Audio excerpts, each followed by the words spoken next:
요한계시록 14장 1절에서 5절 말씀을 통해서 14만 4천의 노래라는 제목으로 하나님 말씀 함께 나누겠습니다. 먼저 우리가 저번 시간에 나누었던 말씀을 잠깐 복습을 하고 오늘 말씀 함께 나눕니다. 13장에는 두 짐승이 나왔었죠. 처음에는 바다에서 짐승이 올라왔었고 또 다른 하나는 땅에서 짐승이 올라왔더라. 그 땅에서 이 두 마리의 짐승은 그 용이 권세를 주었다고 그랬죠. 그래서 용의 권세를 받아 어떤 능력도 행하였습니까? 하늘에서 막 불도 내렸다고 그랬죠. 그래서 우리 성도들이 이 땅에 살면서 현혹되지 말아야 될 게 있다. 그러니까 야 저기 신령하대, 야 저기 신령하대. 그 가만히 보면요, 신앙생활도 꼭 점쟁이 하듯이 신앙생활하는 분들이 있어요. 점 보듯이 신앙생활하는. 예, 간혹 가다 보면 점은 보러 가는 거 아닌데 야 저 기도원 신령하대, 저 기도원 신령하대 머리 내밀고 그러면서 그럼 내가 예언 기도라도 한번 받아봐야 되겠다 하면서 그런 데만 유독 쫓아다니는 그런 분들이 없잖아? 있어요. 근데 사실은 성경적이진 않아요. 그래서 우리가 현혹되지 말아야 될 건 뭐냐면 잘못된 영을 씌울 수 있다. 예수님 시대에도 예수님 그랬잖아요. 많은 제자들이, 많은 거짓 선지자가 와서 우리가 주의 이름으로 귀신도 쫓아내고 능력도 행하지 않았습니까? 주님의 말씀은 나는 너희를 도무지 알지 못하노라. 나는 너희를 모른다. 그러니까 이 말세가 될수록 더 믿는 자를 넘어뜨리려고 이게 현혹하는 그런 미혹의 영이 우리를 자꾸 접근해서 넘어뜨리려고 할 때 우리가 붙잡아야 될 것은 뭐라고 그랬습니까? 말씀을 붙잡고 나아가야 된다. 어떤 표적이나 기사를 보고 야, 저 사람 하나님 믿는 사람 아니라고 한다면 어떻게 그런 표적과 기사가 나타날 수 있어요. 귀신도 그렇게 하니까. 근데 그거에 현혹되거나 넘어지지 말라. 여기 두 짐승이 그러했잖아요. 그 용의 권세를 받아서 하늘에서 불도 내리고 그런 일들을 행하였더라. 그래서 예수님이 말세가 될수록 거짓 그리스도가 많이 나타난다고 그랬죠? 여기저기서 내가 그리스도다. 나를 믿어라. 나를 믿어야 구원받는다. 그러면 교회도요. 공교회, 우리는 공교회 중심으로 나아가지만 모든 교회는 거룩한 처음에 하나에서 출발했다. 그런데 이 잘못된 교회들은 뭐냐면 우리 교회에만 구원이 있다. 맞아요? 틀려요? 틀린 거예요. 우리 교회 다녀야만 천국 간다. 100% 이거 잘못된 겁니다. 이단의 가능성이 상당히 큰 거예요. 그건 잘못된 거예요. 그러니까 우리가 현혹되어지지 말아야 된다. 말세가 될수록 이 짐승이 행하는 이런 표적 우상, 그런 기적을 보면서 넘어지지 말자. 그래서 지혜로워야 되고 분별할 줄 알아야 된다는 것, 그리고 말씀 붙잡아야 된다는 것. 또 한 가지는 이 성경에 나오는 게 666이라는 숫자가 해결됐죠, 여러분. 저번 시간에 말씀을 통해서. 그 666이 게마트리아, 그러니까 그 기호의 숫자를 부여하는, 이 기억의 예를 들면 10이고 2 발음에는 20이고 이런 식으로 해서 숫자를 부여하는 거였는데 이 666이라는 숫자는 어떻게 해서 나온 겁니까? 황제, 로마 황제. 그 이름을 따서 가이사. 그 이름을 따서 풀어서 히브리어로 해보니까 다 더해보니까 숫자가 무엇이었습니까? 666이었더라. 그래서 여기서 나오는 666이라는 숫자는 당시 로마를 통치하고 있는 황제를 지칭하는, 그러니까 이 이스라엘 사람들은 그 황제 배후의 악한 영, 흑암의 영이 그를 잡고 휘두르면서 믿는 자들을 핍박하고 넘어뜨리려고 하는. 그래서 우리 크리스찬들이 나라를 위해서, 민족을 위해서 기도해야 되는 이유가 뭐라고 그랬어요? 나라가 평안하도록, 너희가 고요한 중에 생활할 수 있도록. 그래서 그렇게 나라를 위해서 우리가 기도해야 된다. 그리고 특별히 위정자들을 위해서. 그들이 악한 영의 꾀임을 받아. 그 잘못되면 안 되잖아요. 그래서 우리가 늘 기도해야 된다라는 것, 우리가 저번 시간에 우리가 나누었습니다. 오늘 이제 요한계시록 14장, 우리가 1절에서 5절 말씀을 보았는데요. 이제 앞부분의 이 12장과 13장은 종말이 가까워오면서 성도들에게 닥칠 극심한 환난과 희생, 이런 것들을 우리에게 보여주고자 한다면 14장에는 온갖 핍박과 고난 가운데 놓인 성도들에게 장차 있을 하나님의 공의로운 심판을 미리 제시해서 보여주므로 그들을 위로하고 격려하는 내용이에요. 짐승의 표 받기를 거절하다가 죽임을 당한 신실한 성도들이 받을 상급과 짐승을 경배하는 자들이 받을 최후 심판에 대한 예언적 선포가 14장에 기록되어져 있습니다. 그래서 이 앞부분에는 먼저 끝까지 믿음을 지킨 구원받은 하나님의 백성들을 향한 그 말을 이제 1절부터 5절에 우리에게 보여주고 있는데요. 자, 오늘 우리가 읽은 본문을 다시 한번 보도록 하겠습니다. 1절을 제가 다시 읽을게요. 또 내가 보니 보라 어린 양이 시온산에 섰고 그와 함께 14만 4천이 서 있는데 그들의 이마에는 어린 양의 이름과 그 아버지의 이름을 쓴 것이 있더라. 여기 1절 보니까 내가 보니 어린 양이 시온산에 섰고, 어린 양은 뭘 예표하죠? 누굽니까? 예수님을 예표하는 거죠. 예, 이제 어린 양 하면 예수님이다라는 예표를 우리가 딱 알 수 있습니다. 어린 양이 시온산에 섰더라. 여기서 말하는 이 시온산은 지상에서 이루어질 메시아 왕국, 천년 왕국, 그러니까 주님이 통치하시고 다스리는 나라, 그걸 시온산에 섰고 그런 의미를 부여하고 있고요. 그와 함께 14만 4천이 서 있는데 여기 14만 4천, 이 14만 4천에 대해서는 제가 설명을 여러 번 드렸죠. 계시록 이제 수요 예배를 계속 참여하신 분들은 14만 4천이라는 게 숫자가 어떻게 나온 건가? 구약의 12지파와 신약의 12사도를 곱하면 12 곱하기 12 하면은 뭐가 나오죠? 144가 나오죠. 거기에다가 많다라는 숫자에 1000을 곱하면 14만 4천이 되는 거예요. 그러니까 지각해서 말하면 14만 4천이라는 숫자는 구원받은 하나님의 백성들, 그것을 여기서 예표하고 있는 거예요. 잘못된 데는 14만 4천 명 안에 들어와야지 구원받는다고 그러죠. 택도 없는 말이에요. 벌써 순교자만 해도 넘어요. 그럼 그 나머지 14만 4천 넘는 사람들은 구원받지 못하겠네요. 그러니까 잘못된 해석이에요. 14만 4천은 구원받은 하나님의 백성들, 이게 우리가 성경의 앞부분에 보았지만 허다한 수많은 무리들이 주님과 함께 서 있다는 거 우리가 앞에 봤잖아요. 14만 4천이 훨씬 넘지요. 지금까지 주님을 믿고 따르고 나온 자들이. 그러니까 여기서 예표에서 14만 4천 명 딱 이 숫자가 아니라 구원함을 받은 모든 하나님의 자녀들을 말하는 거죠. 자, 이 사람들은 지금 여기 특징이 있어요. 14만 4천이 서 있는데 그들의 이마에는 어린 양의 이름과 그 아버지의 이름을 쓴 것이 있더라. 그들의 이마에는 어린 양의 이름이 써 있더라. 그러니까 우리가 저번 시간에 보았을 때 그 짐승에게 표를 받지 않으면, 이 짐승의 표, 그 짐승의 표를 오른손이나 이마에 받게 한다고 그랬잖아요. 그 표를 받지 않으면 경제활동 못한다고 그랬죠. 엄청나게 손해본다고 그랬죠. 근데 그 표를 받지 않은 그 사람들, 그러니까 이 짐승에게 경배한 사람들은 어떤 사람들이냐? 이게 13장 우리가 8절 보았지만 다시 한번 보세요. 13장 8절. 죽임을 당한 어린 양의 생명책에 창세 이후로 이름이 기록되지 못하고 이 땅에 사는 자들은 다 그 짐승에게 경배하니라. 그 짐승에게 경배한 사람들, 그 사람들이 이마에 오른손에 표를 받는 사람들인데 이 사람들은 어린 양의 생명책에 이름이 기록된 사람들이에요? 안 된 사람들이에요? 안 된 사람들. 구원받지 못한 사람들은 다 그 짐승의 표를 받지만 구원함을 얻은 하나님의 백성들은 그 짐승의 표를 받아야 안 받아요? 안 받아요. 여러분, 우리가 환난이 올 때, 위기가 올 때 진정한 믿음이 나타난다고 그러잖아요. 그때 하나님 다뤄보신다고 그래요. 흔들어 보신다고 그러잖아요. 그런데 그때 이제 진짜와 가짜가 나오겠지만 정말 생명책의 이름에 기록된 사람들은 주님 부인할까요? 안 할까요? 안 합니다. 안 해요. 정말 구원하는 거예요. 그래서 우리가 주일날 말씀에도 나왔을 때 칼빈의 5대 교리 가운데 마지막이 뭐예요? 성도의 견인. 주님이 견인해 가시는 거예요. 주님이 이끌어 가시는 거예요. 그러니까 절대로 마귀에게 굴복하지 않아요. 넘어지지 않아요.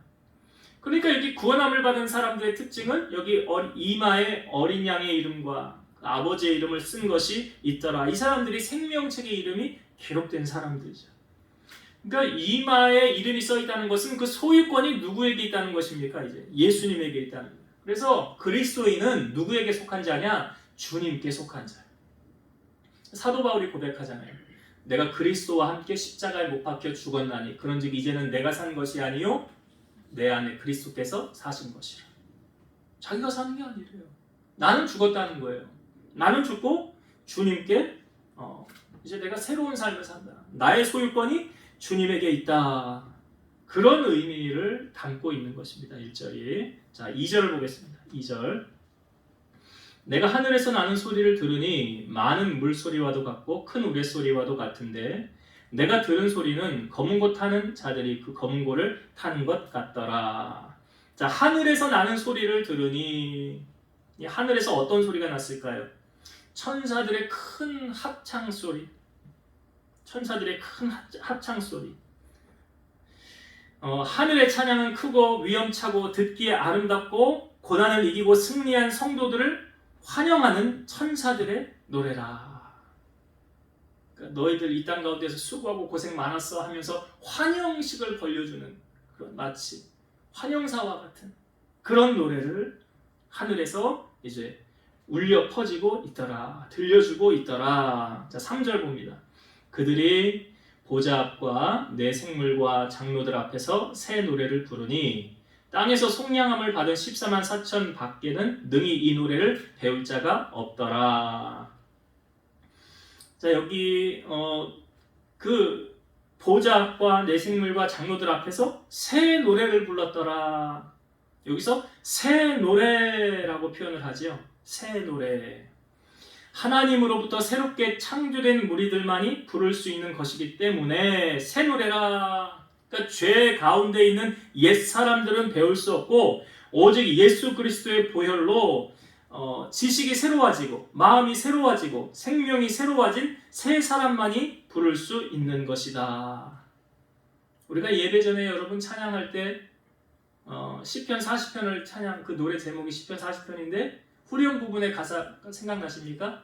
새 노래로 부르자 랄라라 하나님께 올릴 찬송을 새 노래로 부르자 하나님의 사랑을. 여기 우리가 새 노래야, 새 노래. 여기서 3절에 나오는 새 노래, 이것은 이 14만 4천 명 밖에는 능히 이 노래를 배울 자가 없더라 그랬잖아요. 그러니까 구속함을 얻은 자, 예수 그리스도의 피로써 하나님께 사서 드려진 사람들만이 부를 수 있는 노래라. 이거에 대해서는 제가 조금 이따가 좀 더 설명을 드리려고 합니다. 자, 4절을 읽어볼게요. 이 사람들은 여자와 더불어 더럽히지 아니하고 순결한 자라. 어린 양이 어디로 인도하든지 따라가는 자며 사람 가운데서 속량함을 받아 처음 익은 열매로 하나님과 어린 양에게 속한 자들이니. 여기 이 사람들은 누구예요? 14만 4천 명. 다시 말씀드리면 구원함을 얻은 하나님의 백성들, 생명책에 이름이 기록된 자들. 이 사람들은 여자와 더불어 더럽히지 아니하고 순결한 자라. 이 해석을 어떻게 해야 될까요? 여자와 더불어 더럽히지 아니하고 순결한 자라. 여기서 그 여자와 더불어 더럽히지 않고 순결했다라는 것은 신앙의 지조를 지킨 사람들을 이렇게 표현한 거예요. 신앙의 지조를 지킨 사람. 그러니까 하나님과 어린 양에 대한 신앙의 정절을 지켜서 우상 숭배와 배교를 하지 않은, 하나님과 그 백성과의 그 관계를 남녀의 비유를 통해서 우리 주님은, 하나님이 그렇게 많은 비유를 해줬습니다.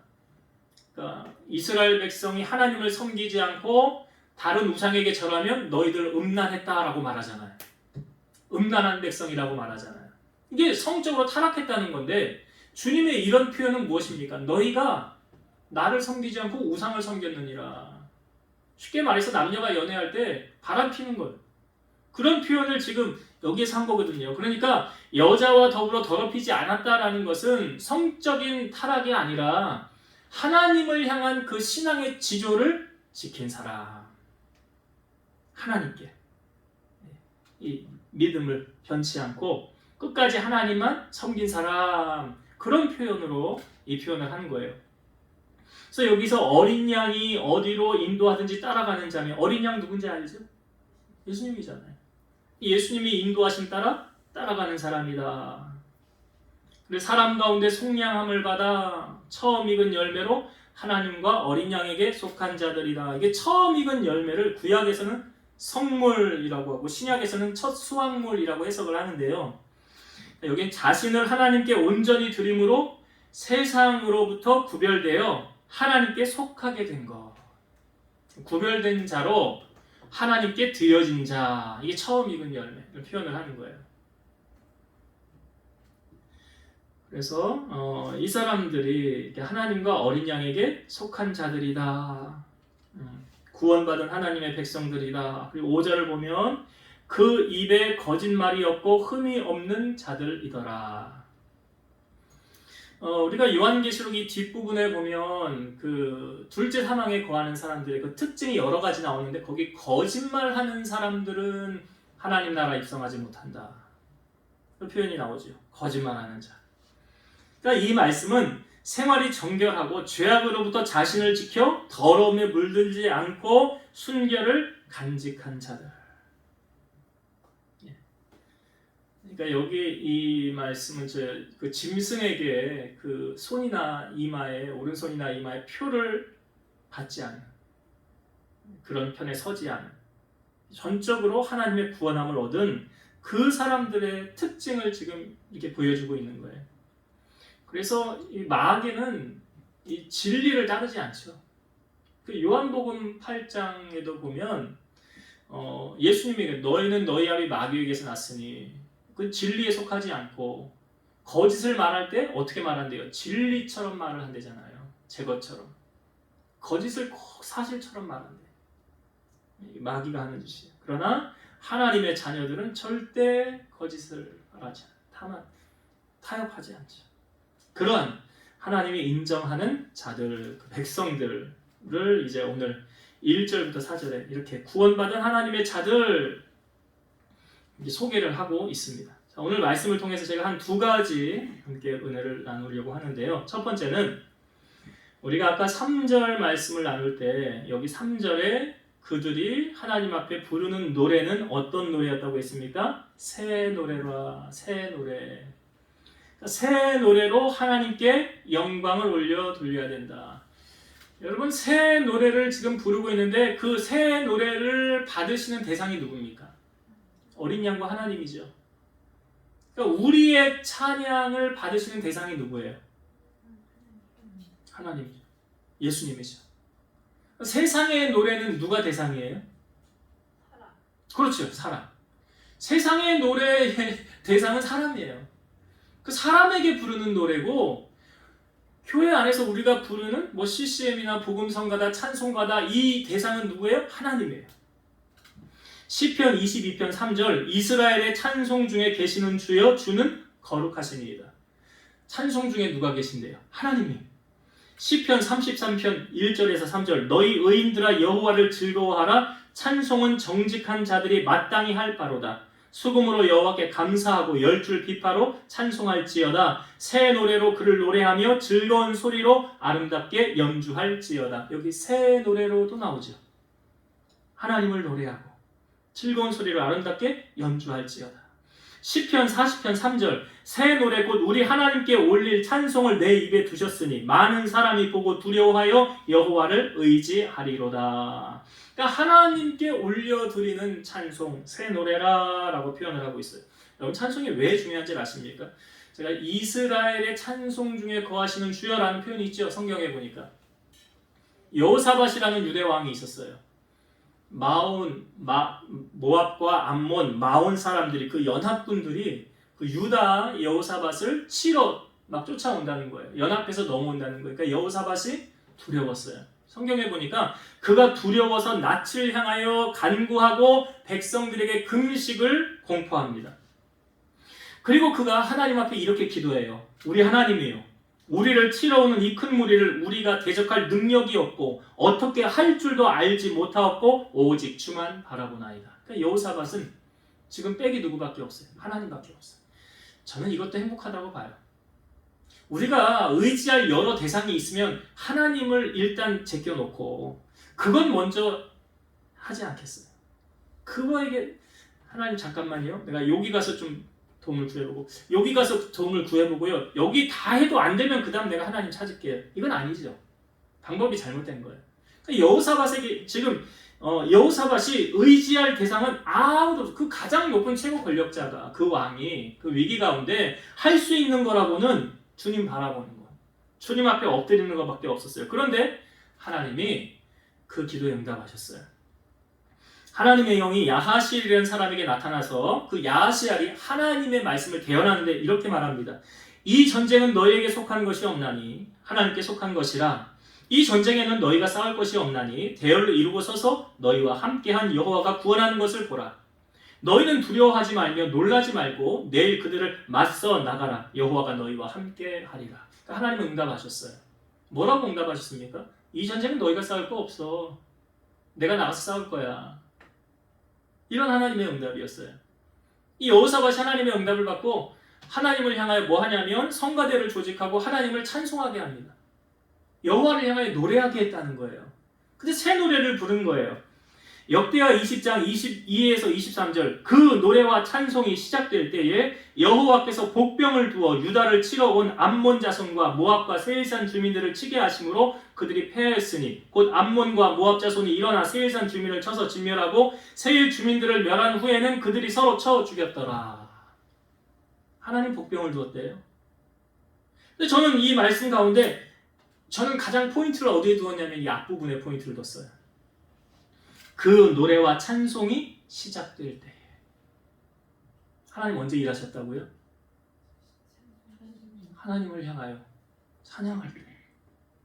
그때 복병을 뒀는데 어떻게 자기들끼리 이게 성경에 보니까 자기들끼리 서로 치고받고 싸웠네. 자기들끼리. 이 여호사밧 유다 군사는 하나도 한 거 없어요. 뭐만 했어요? 기도하고 하나님 찬송한 거밖에 없어요. 그러니까 우리가 찬송할 때 하나님께서 대신 나가서 싸워주신다. 이스라엘의 찬송 중에 거하시는 주님 맞죠? 여러분 그렇다고 한다면 우리가 하나님을 향하여 찬송하는 일을 어떻게 해야 될까요? 최선을 다해야지. 내가 찬송할 때 하나님 일하시는데? 찬송하는 시간 빼먹지 말고. 저는요 예배를 위해서 정말 저는 제 성의가 하나님이 하세요. 저 최선을 다해서 준비합니다. 찬양 콘티도요 어떻게 짜야 은혜가 될까? 또 말씀에 부합되는 이 말씀하고 또 적용이 되는 그런 찬양 어떻게 하면 우리 성도들이 은혜를 받을까? 함께 같이. 근데 내가 찬양을 하면서 누구도 앉아서 같이 찬양하면 좋고 누구도 생각이 나는 거예요.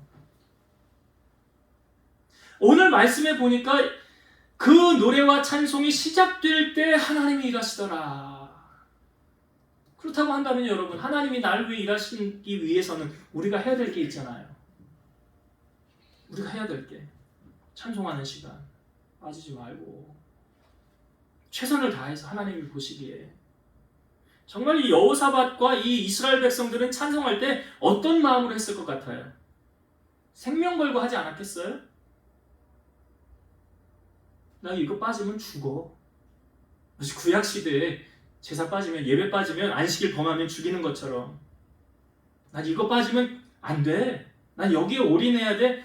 이거 해야 내가 하나님이 얼마나 나를 기뻐하시고 나를 위해 일하시는데 이 귀한 걸 알면요 왜 빠지라고 그래도 안 빠져요. 찬양하지 말라고 그래도 찬양해요. 다윗이 보세요. 법궤를 옮길 때 어떻게 했어요? 여호와 앞에서 힘을 다하여 춤을 추면서 찬양하면서 나아갔잖아요. 하나님 얼마나 기뻐하셨겠어요. 우리 하나님 부족한 거 하나도 없으신 분이세요. 하나님이 뭐가 아쉬운 게 뭐가 있겠어요. 근데 그 하나님이 언제 일하시더라? 이스라엘의 찬송 중에 거하시는 주. 내가 소리 높여 주님을 향하여 나의 온 마음을 다하여 전심을 다하여 찬송할 때 주님이 보시고 기뻐하시고 날 위하여 일하시더라. 오늘 이 은혜 여러분이 가졌으면 좋겠고요. 그래서 하여튼 하나님을 찬양하는 일이라고 한다면 기쁨으로 다윗처럼 힘을 다해서 우리가 그렇게 하나님 앞에 영광 돌리는 우리 성도님 되시기를 주의 이름으로 축원드립니다. 자, 두 번째로 함께 나누고 싶은 은혜는 4절에 보니까 여기 4절 다시 한번 볼게요. 이 사람들은 여자와 더불어 더럽히지 아니하고 순결한 자라. 어린 양이 어디로 인도하든지 따라가는 자며 사람 가운데 속량함을 받아 처음 익은 열매로 하나님과 사람에게 속한 자들이니. 자, 이 구원함을 받은 백성들은 지금 누구를 따라간대요? 예수님을. 네. 어린 양이 어디로 인도하든지 따라가는 자며 그랬죠. 어린 양이 어디로 인도하든지 따라가는 자며, 이 말은 다른 말로 나의 삶의 주인이 누군가를 점검하는 거예요. 내가 지금 누구를 따라가고 있는가 점검을 하는 거예요. 우리가 세상의 달콤한 유혹과 정욕과 쾌락을 따르지 않는 것은 우리가 하나님께 속하였기 때문이에요. 우리가 주님에게 속하였기 때문에 그 주님을 따라가는 거예요. 그러니까 세상 것을 따라가지 않는 거죠. 우리가 세상의 것을 육신의 쾌락, 안목의 정욕, 이색의 자랑 따라가면 그 세상으로부터 온 것이라 그랬어요. 예수님이 양과 목자의 비유를 우리에게 해주셨는데 요한복음 10장 3절에서 5절 문지기는 그를 위하여 문을 열고 양은 그의 음성을 듣나니 그가 자기 양의 이름을 각각 불러 인도하여 내느니라. 자기 양을 다 내온 후에 앞서가면 양들이 그의 음성을 아는 고로 따라오되 타인의 음성은 알지 못하는 고로 타인을 따르지 아니하고 도리어 도망하느니라. 이 양이 자기 주인이 누군지 안다는 거예요? 모른다는 거예요? 안다는 거예요. 양은 자기 주인의 음성을 따라가는 거예요. 그러니까 우리의 주인이 선한 목자 되신 주님이라고 한다면 주님의 인도함을 따라가는 게 맞지요. 요한복음 10장 14절 나는 선한 목자라. 나는 내 양을 알고 양도 나를 아는 것이. 예수님이 나의 목자라고 한다면 나는 그 목자를 따라가는 것이 당연하다. 양이 어디로 가든지 그를 따라간다. 구원받은 하나님의 백성은요. 우리가 평생 붙들고 따라야 할 분은 누굽니까? 예수 그리스도죠. 주님 한 분 믿고 따라가야 되는 거예요. 여러분 제가 우상에 대해서 여러분들 한번 말씀을 드린 적이 있을 텐데 우상은 어떤 그 물건을 만들어 놓고 거기에 엎드려 절하는 것만 우상이 아니라고 그랬어요. 우상이라는 개념은 뭐냐면 내가 주님보다 더 사랑하는 것이 있으면 그거 우상이에요. 그게 뭐든지 간에. 마태복음 6장 24절 한 사람이 두 주인을 섬기지 못할 것이니 혹 이를 미워하고 저를 사랑하거나 혹 이를 중히 여기고 저를 경히 여김이라. 너희가 하나님과 재물을 겸하여 섬기지 못하느니라. 한 사람이 두 주인 섬길 수 있대요? 없대요?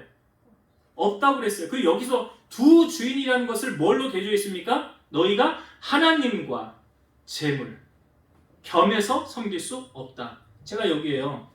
재물 대신 다른 거 한번 넣어볼게요. 너희가 하나님과 권력을, 하나님과 명예를, 하나님과 혈육을 두 주인 섬길 수 있어요? 없어요? 여러분의 주인은 누구십니까? 예. 주님이 나의 주인이 되셔야 돼요. 누가복음 9장 23절 또 우리에게 이르시되 아무든지 나를 따라오려거든 자기를 부인하고 날마다 제 십자가를 지고 나를 따를 것이니라. 내 십자가 지고 주님 따라가면 다른 게 보여요? 안 보여요? 우선순위가 어디에 있습니까? 뭐가 우선순위예요? 주님보다 더 귀한 거 있어요? 없어요?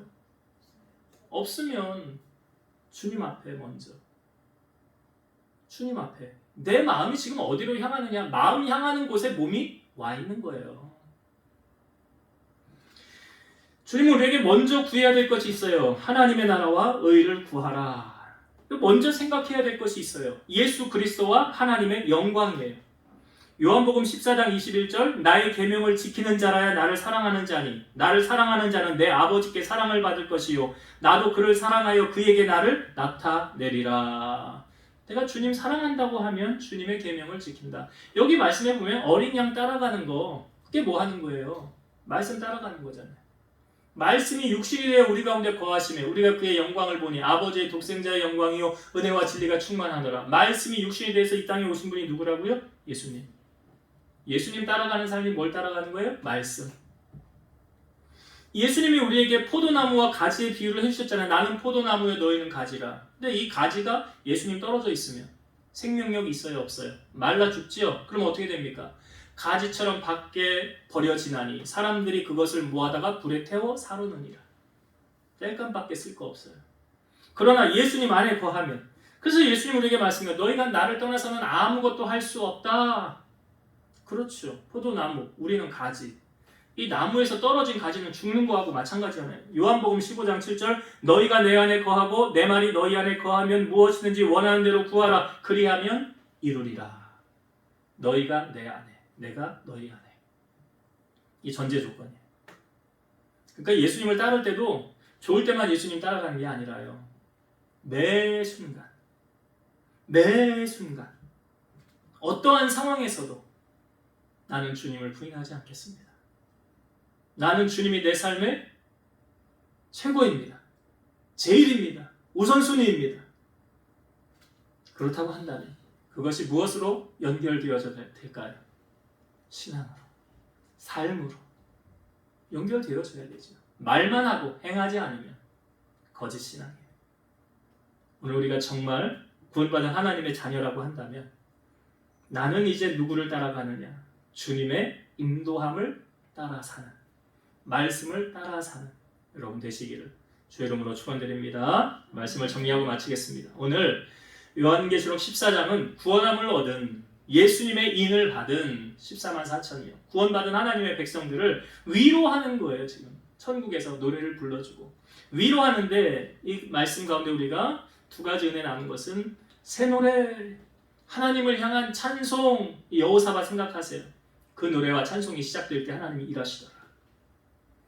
그래서 여러분 설거지를 하면서도 운전을 하면서도 집에 있으면서도 뭐 복음성가 같은 거 CC 많이 틀어놓으시고 찬양도 하시고 불러서 하나님 앞에 영광도 올려드리시고 찬송 많이 하시고 그리고 다윗이 찬송할 때 사울에게 있었던 악신도 떠나갔잖아요.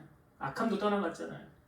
하나님을 향한 찬송 많이 부르시고 또 우리가 마지막 순간까지 붙들고 따라가야 되죠. 그러니까 여기에 있는 이 14만 4천은 주님을 절대로 배반하지 않는, 끝까지 나는 주님만을 섬기고 나아가는, 두 주인 섬기지 않고 한 주인이신 예수님만 따라 섬겼던 그 사람들을 말하는 거거든요. 오늘 우리가 이 대열 안에 있는 사람들 아닙니까? 그렇다고 한다면 하나님과 재물을 겸하여 섬길 수 없고 하나님과 자식 겸하여 섬길 수 없고 하나님과 우상, 그 어떤 것, 내가 하나님보다 더 사랑하는 것, 그 어떤 대상도 하나님 제일 사랑합니다 라고 고백하고 그것으로 인정함 받고 그것을 삶을 통해서 나타내고 살아가는 우리 성도님들, 그래서 주님의 마음을 기쁘시게 해드리는 여러분들 되시기를 주의 이름으로 축원드립니다. 기도하시겠습니다. 살아계셔서 역사하시는 하나님 감사합니다. 마지막까지도 짐승의 표를 받지 않고 어린 양의 이름과 그 표를 구원함을 얻은 그들을 지금 찬송으로 받으며 그들을 안아주시는 우리 주님의 모습을 우리 함께 나누었습니다. 우리 사랑하는 성도들이 이 땅에 살아가는 동안 우리 주님을 마음껏 찬송하며 높여드리는 새 노래로 여호와를 찬송하고 나의 힘과 정성을 다하여 찬송하고 그 무엇과도 비교할 수 없는 나의 전부 되시는 주님을 찬송으로 높여드리는 우리 성도들이 되게 하시고 그 이스라엘의 찬송 가운데 거하시는 주님을 만나는 놀라운 은혜와 역사와 간증을 선포하는 우리 주인공들이 되게 하여 주옵소서. 또한 우리 어떤 상황 속에서도 나의 생명 되신 예수님만을 따라가는 예수님의 인도함을 받는 우리 사랑하는 성도들 되게 하셔서 마지막까지 최후 승리 얻어 하나님의 나라에 다 입성하는 우리 성도들이 되게 하여 주옵소서. 예수님 이름으로 감사하며 기도드리옵나이다. 아멘.